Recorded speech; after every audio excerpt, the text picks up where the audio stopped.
sequence into narrative sequence. Finally full.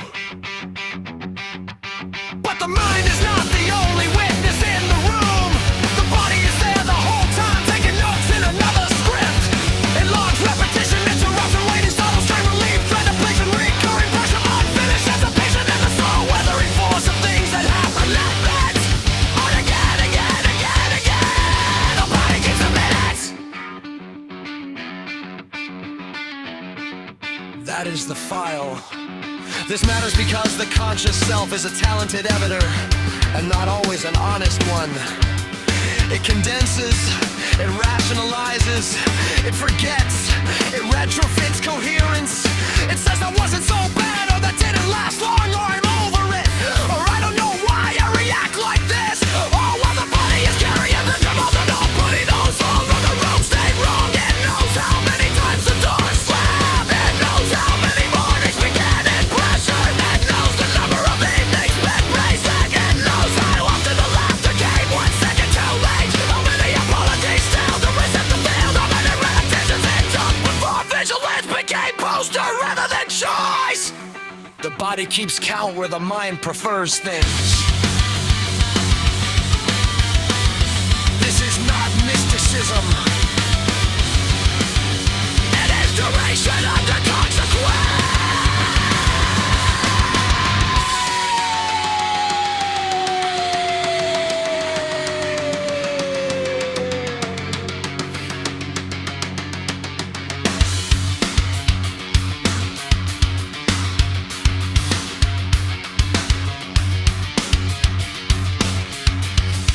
The organism lives in time, more faithfully than the storyteller does. The storyteller leaps. It moves from notable point to notable point and fills in the rest with sense.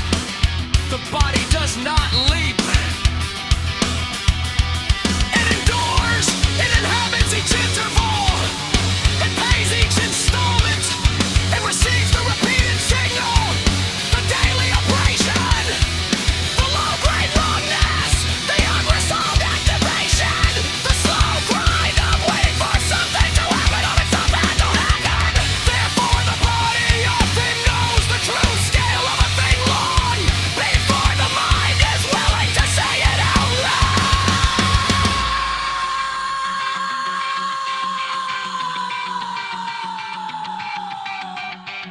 A man may tell you it was only a rough patch. His shoulders may tell you it was a season. His sleep may tell you it was a year. His breath may tell you it never really been done.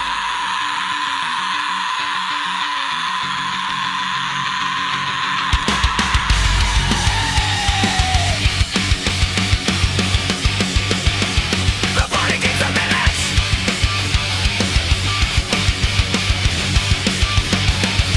The body keeps a minute.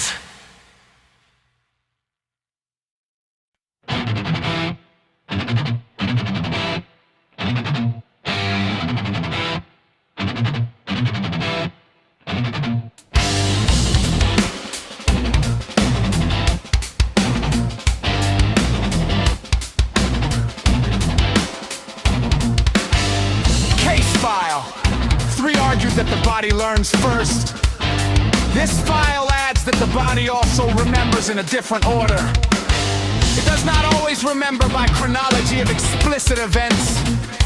It remembers by pattern recurrence and unresolved charge. The body may not hand you a tidy sentence like, on March 14 at 8:17 p.m. the sequence of harms became formative. What it hands you instead is narrowing in the chest when a certain tone enters the room. Fatigue at the sound of a particular vehicle.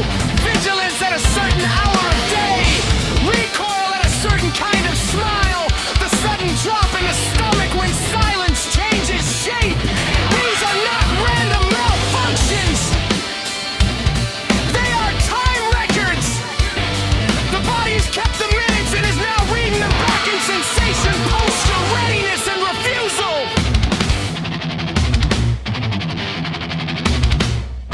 This is why one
severity, because much cruelty hides inside minimization. It was just a joke. It was one bad night. It was just stress. It was a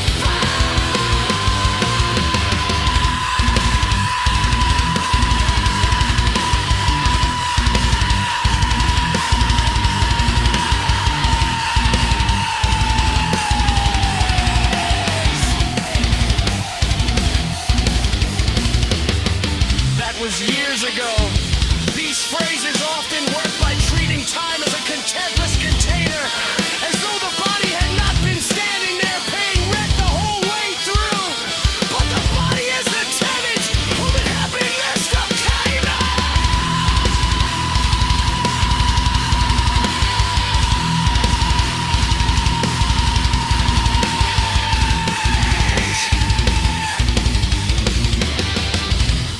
what it costs to live in that weather. It knows how long fear stayed on the property. It knows how many ordinary numbers were bent around it. It's a poison. It knows the rhythm of recurring disruption. It knows how often things try to land in Westinghouse.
This is why the body's testimony can seem disproportionate to people who do not understand accumulated time. They see a reaction and judge it only against the present trigger. But the body is not reacting to the present trigger alone. It is reacting as an archive. The present moment has touched an older record. A sound, smile, silence, room tone, or pacing has struck the stack. The organism responds not merely to what is here, but to what here resembles. And that resemblance may be more temporally dense than conscious thought can explain in the moment. The body is not being dramatic. It is being historical!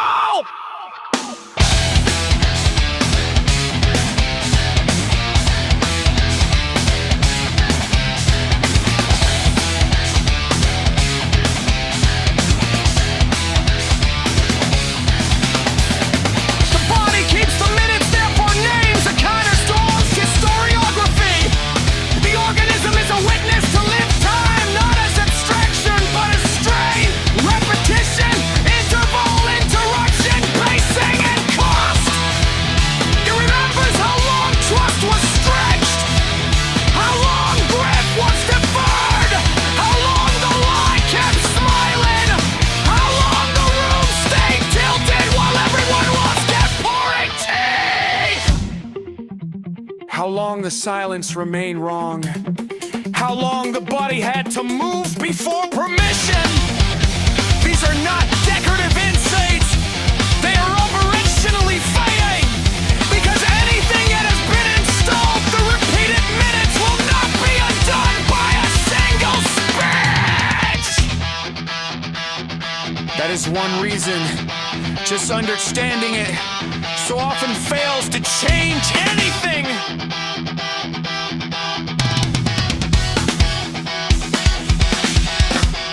A man may understand perfectly well that he is safe now, loved now, not in that room anymore, not under that voice anymore, not inside that institution anymore, not under that kind of pressure anymore. And yet the body may continue keeping minutes according to an older clock. Why? Because clocks set by repetition are not reset by declaration alone.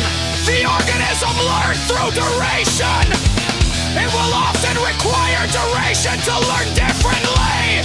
Not mere explanation, not good intentions, not one excellent conversation. Repeated minutes in a better order. That is how the deeper ledger gets amended.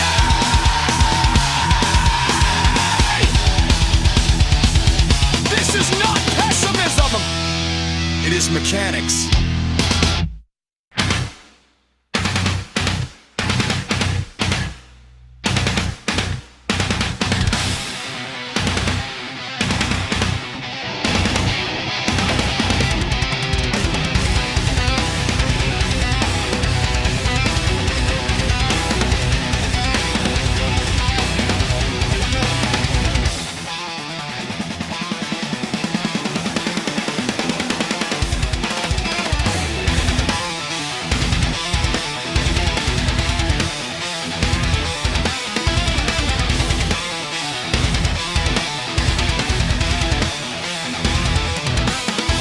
The good news, if one insists on that phrase, is that the body also keeps the minutes of repair.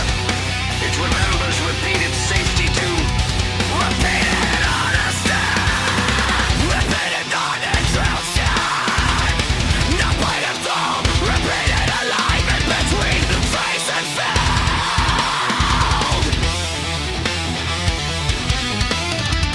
Repeated evenings that stay level. Repeated silences that do not punish. Repeated exvences that do not leave toxin behind them. The body is not only an archive of harm, it is an archive of resurrection, when correction is actually the gift, and not merely promised. But again,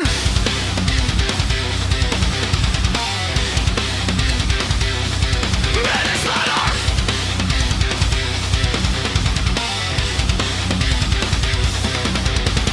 One big gesture cannot always outweigh 1,000 little betrayals. Nor can one apology erase a season of bad weather. The body keeps better books than that. It may welcome sincerity and still require time. It may believe the new truth and still wait for it to occupy enough minutes to become structure. That waiting is not stubbornness in the cheap sense. It is fidelity to chronology. The body is asking, will this hold across time? Or is this merely an undone space between stars?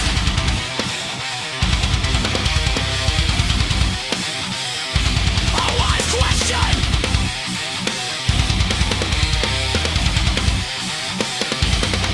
This helps explain why some people cannot rest even when the threat is technically gone. They are still living in a primitive measure, not by even counts, but by carrying minutes.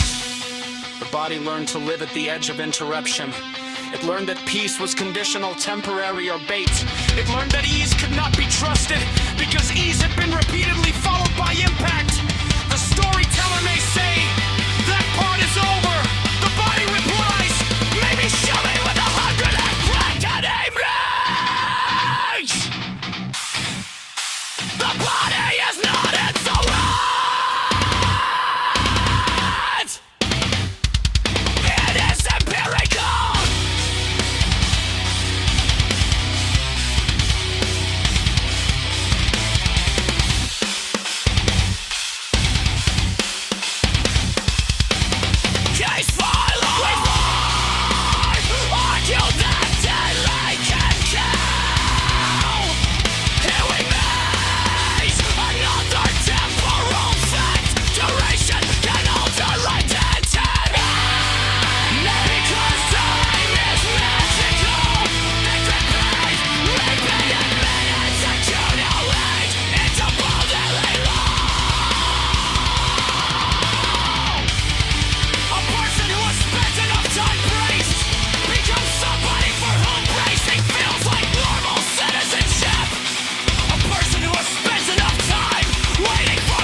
enough smiling lies may distrust warmth itself.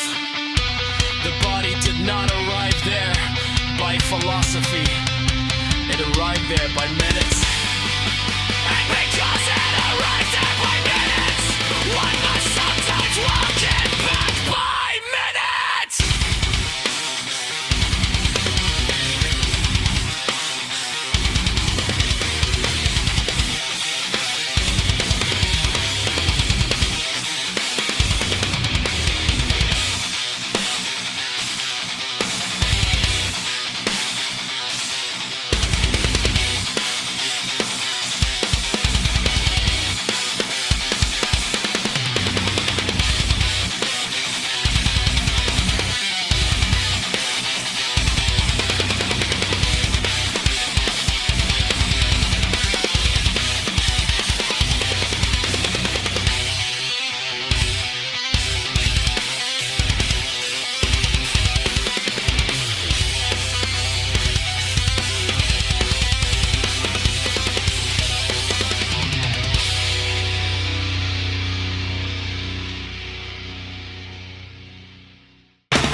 The person who says the same true thing tomorrow as he said today. The silence that remains rushes out.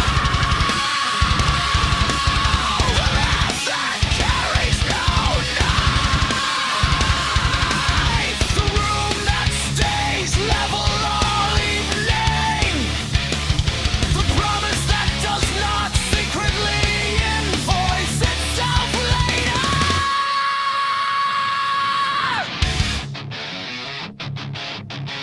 These minutes go into the ledger too. Slowly played out without trumpet. One day the body notices it has stopped, stand and walked in the hallway.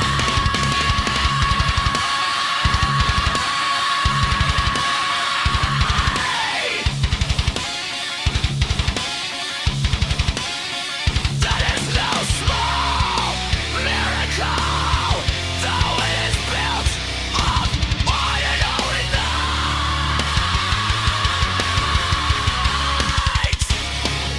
There is another angle. The body often knows when the official account of time is lying. Institutions are especially fond of this. They say this was an isolated issue, while the bodies inside the system know the atmosphere has been wrong for months. They say we take this very seriously, while the room registers theta rather than wave. They say this is behind us now, while the organism knows nothing has been metabolized. They dies, institutions count events, bodies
body is not making this up from theatrical instinct.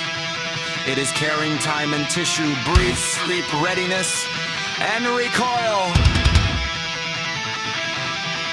That is why one should listen carefully when the body says enough, even if the mind is still composing a balanced essay about whether enough has technically been reached. Let the file record it plainly.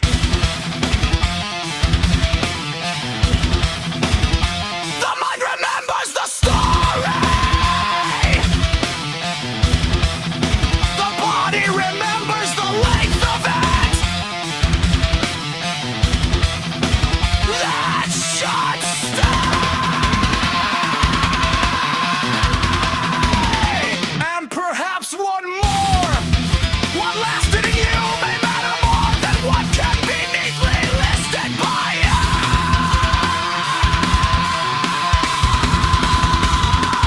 That should stay too. The body keeps the minutes because somebody has to. The official account is often too proud, too tiny, too selective, too eager to move on. But time leaves marks in the organism that do not need permission from narrative to exist. This is not a prison sentence. It is a fact of embodiment, and facts of embodiment can become the ground, both of sorrow and of repair. Because if the body can keep the minutes of harm, it can also keep the minutes of healing. Provided healing comes not as slogan, but as repeated lived order. So the task is not to force the body to forget its ledger. The task is to give it better entries, better rooms, better silences, better smiles, better silences, better nights, better repetitions. Enough of them, and one day the archive itself begins to sound different when opened.